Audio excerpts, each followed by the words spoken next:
খুবই চমৎকার একটি আমল কোরআন থেকে রিসার্চ করে আপনাদেরকে শিখিয়ে দিব।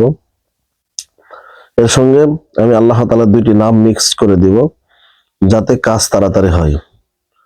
আমি আপনাদেরকে বলতে চাই, আপনারা যারা আল্লাহর জমিনে নামাজ না পড়ে ঘোরাফেরা করেন, আল্লাহর জমিনে 5 ওয়াক্ত নামাজ ঠিক মতো পড়েন না, আল্লাহর জমিনে আপনি আল্লাহর রিজিক খাইতেছেন কিন্তু আপনি আল্লাহ তাআলাকে স্মরণ করেন না, আপনার মতো গাফেল বান্দা, আপনার মতো নাচিস বান্দা এই পৃথিবীর জমিনে আর কেউ নাই।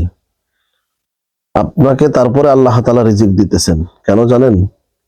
কারণ আল্লাহ তাআলা রহমান, আল্লাহ তাআলা রহিম, আল্লাহ তাআলার দয়ার কোনো শেষ নাই, আল্লাহ তাআলার দয়ার সাগরের কোনো শেষ নাই। আল্লাহ তাআলা বলতেছেন, বান্দা রাত 12টার পরে সমস্ত দোকান বন্ধ হয়ে যায়, কিন্তু আমি আল্লাহ তাআলার দরওয়াজা রাত 12টার পরে ওপেন হয়। সুবহানাল্লাহ, সুবহানাল্লাহিল আযীম। প্রিয় ভাইরা আমার, একটাবার খেয়াল করে দেখেন তো, আল্লাহর জমিনে আপনি নামাজ পড়তেছেন না, আল্লাহর হুকুম, আল্লাহর ইকামত কায়েম করতেছেন না, তারপরে আল্লাহ তাআলা আপনাকে 3 বেলা সঠিকভাবে খাবার দিচ্ছে। এটার একটা মাত্র কারণ, আল্লাহ ছাড়া অন্য কোনো মাবুদ যদি এখানে হইতো আপনাকে ডাইরেক্ট ধ্বংস করে দিত। নাউজুবিল্লাহ। তো আমরা ধ্বংসের পাত্র কেন হব?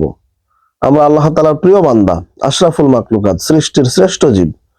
আমাদের কাজগুলো কেন নিকৃষ্ট হয়, সৃষ্টির নিকৃষ্ট জীবের মতো হয়?